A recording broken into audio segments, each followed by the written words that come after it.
passava a palavra ao Dr. João Franco, que nos vai falar sobre o Porto de Sines. E não só. Então, muito bom dia a todos. Gostava de me associar ao Jorge Pinto de Almeida nos cumprimentos que fez à organização, felicitando-a pela iniciativa e, concretamente, ao nosso amigo Fernando Ribeiro Castro. Cumprimentos naturalmente extensivos aos meus colegas de painel e a todos os presentes. Procurarei, nesta apresentação, e se me dá licença, falo, que é que está muito mais jeito. Pois é isso.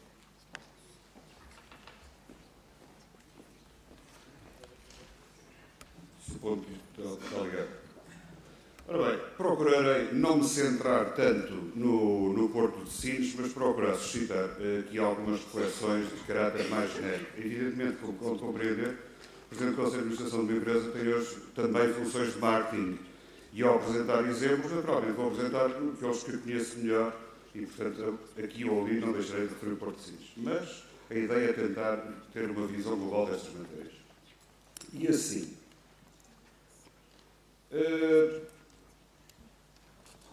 tenho a apresentação prevista em 4 temáticas, basicamente, de caráter genérico. Penso que haverá um período de perguntas e respostas, e que seria talvez o mais interessante, e vou procurar ser rápido. Compreender a evolução do transporte marítimo, indicar como fatores essenciais para o crescimento de um porto, para o desenvolvimento de um porto, a estabilidade laboral, que hoje tem cada vez mais relevância, e a produtividade portuária. Estes dois são absolutamente cruciais. Ter parceiros de referência com quem a atividade é desenvolvida e a necessidade de crescer no Interland, que tem associado alguns aspectos de infraestruturas, como veremos adiante. Então, isto dá-nos a ideia, este quadro dá-nos uma ideia da evolução da frota de porta-contentores. E estou aqui a referir-me especialmente aos porta-contentores porque o segmento de mercadorias que mais cresce a nível mundial é o dos contentores. E este quadro dá-nos uma ideia de como tem sido o crescimento da frota e a perspectiva até 2016. Portanto, há um crescimento muito significativo e constante da capacidade dos porta-contentores, correspondendo à necessidade de movimentação de mercadorias a nível mundial. Como podem aqui ver neste outro quadro, as encomendas de porta-contentores estão a apresentar cada vez mais a indicação de que tendemos para navios superiores, com capacidade superior a 12 mil teus. Os segmentos mais fortes de crescimento, como podem ver, são os dos navios maiores e os dos navios mais pequenos. O segmento médio é aquele que menos relevância, menos crescimento tem tido. Portanto, a perspectiva é termos grandes hubs internacionais, grandes navios para a ligação desses hubs e depois navios mais pequenos para fazer a função de feeders para portos menores. E esta é a filosofia global que explica que a tendência em termos de frota seja esta.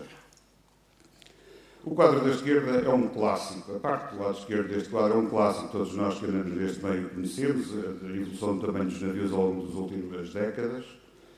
E o que é que isto implica para os portos? É o que se indica à direita. Maiores extensões de cais, em função do aumento do comprimento dos navios. Maiores áreas de armazenamento, necessariamente. Mais fundo, para calados maiores, mais fundos. E, consequentemente, com a dimensão dos navios, também pórticos de maiores dimensões. E mais pórticos, naturalmente.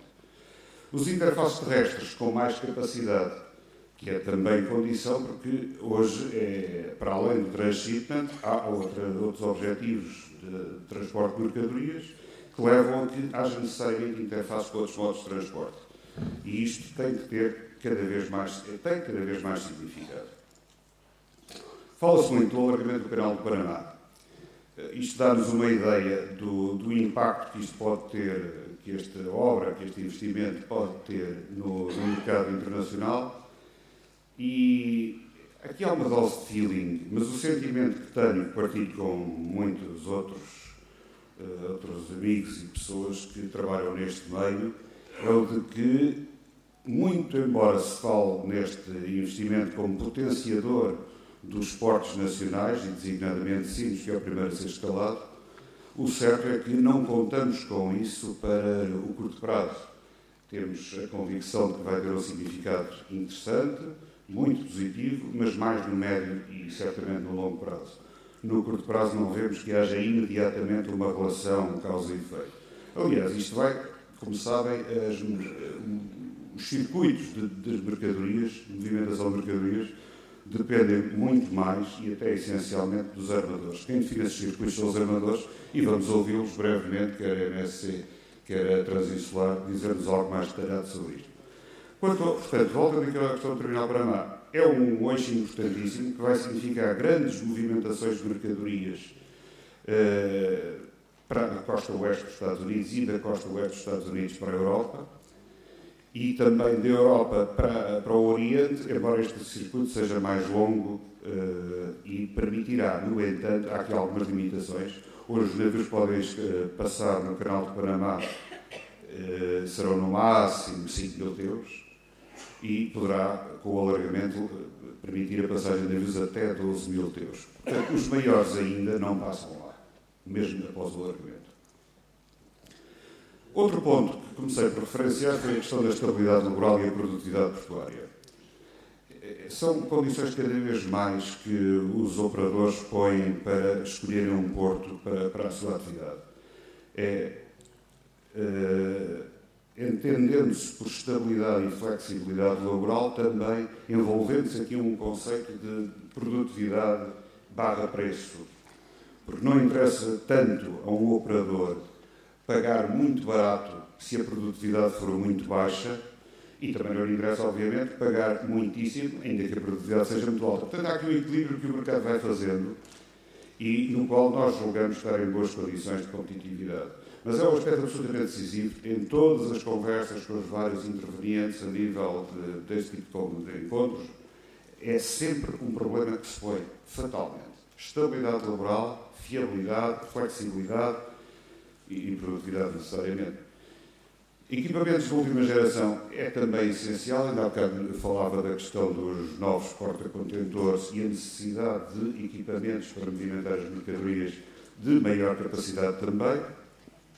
E no nosso caso, sim, e aqui vai a referência mais local, temos esses equipamentos. Aliás, quem os tem são os concessionários, que são os grandes artífices do êxito que tem sido o Porto de Sines.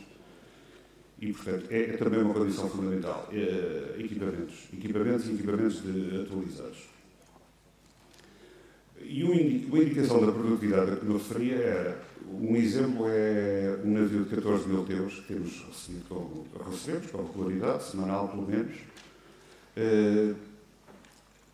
Um indicador significativo da última linha, movimentação de 34 teus por pórtico por hora, que é um valor muito acima, significativamente acima, digamos, pelo menos, do que é os melhores estándares internacionais. E, como podem ver, o tempo de operação de cais 29 horas e o tempo de operação 28. Portanto, o navio não pode ficar parado mais do que o estritamente indispensável, porque são navios de elevado preço, cada dia de imobilização implica um custo que deve ser evitado para fomentar a tal produtividade do Porto. Trabalhar com clientes de referência, parceiros. Isto dá-nos uma ideia a informação que podemos dar é do nosso concessionário do terminal de contentores, que é uma rede. O que interessa fundamentalmente hoje em termos de transporte de mercadorias é o conceito de rede. Grandes hubs internacionais, como dizia há pouco, e o que interessa é que haja boas ligações entre esses grandes hubs, de forma expedita, fiável, e que a operação em cada hub seja feita com eficiência e produtividade e preço adequado, naturalmente. O exemplo da MSC, que será abordado certamente adiante, mas não podemos deixar de referir, que é o nosso armador de referência, tem mais de 90% da cota de mercado em Sines, é também o mesmo conceito. Um porto por si não é nada, depende da rede a que está ligado, em que está integrado e, de facto, o crescimento da MSC, como podem ver do lado esquerdo, é absolutamente evidente e, felizmente, que a MSC continua a apostar significativamente em Sines, o que é bom para Sines e, naturalmente, muito bom para o país. P3. A aliança que se perspectiva a partir de abril próximo entre os 3 grandes armadores mundiais, a Maersk, a MSC e a CMS-AGM. Isto vai ter, obviamente, impactos nos tráfegos Ásia-Europa, embora seja um bocado difícil fazer projeções, enfim, há expectativa de que as coisas sejam assim. Este acordo, esta associação, visa os navios ultralargos, não lembro agora este nome, container, qualquer coisa. Portanto, fundamentalmente os grandes navios, e com impactos nos tráfegos de longa distância, e previsto para abril de 2014, além desta associação, prevê-se que os navios continuem a aumentar de dimensão até aos 19.200 teus. Há especialistas da Lloyd's Register, num artigo publicado recentemente, em julho, que já apontam a possibilidade de haver navios de 450 metros de comprimento e até 24 mil teus. Mas isto em termos de capacidade máxima potencial, de acordo com os cálculos da engenharia. Mas, enfim, ainda estamos um bocado longe disso. Mesmo os 18 mil teus só há 4 em operação, que são da Maersk. Portanto, claramente é a tal perspectiva que vos dava. Grandes hubs, grandes navios e feeders. E a seguir veremos a questão das infraestruturas. A questão do crescimento no Interland, que é essencial. Posso apresentar-vos o nosso exemplo, que é aquele que está mais estudado por nós, naturalmente, que é o nosso Interland potencial, que é de chegar a Madrid. É o primeiro objetivo, é chegar a Madrid, que é o grande centro de consumo da Península.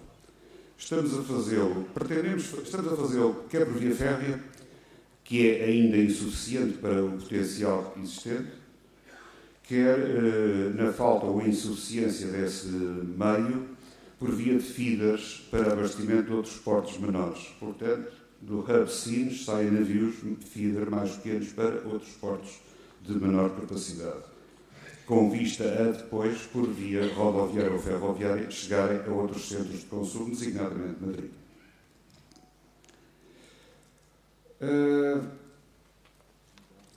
Do lado esquerdo vemos o nosso Interland de Sines e as maneiras os acessos possíveis. Portanto, rodovia, ferrovia e short sea shipping, que é a maior movimentação que fazemos, é a short sea shipping, como acabei de dizer, por via de feeders.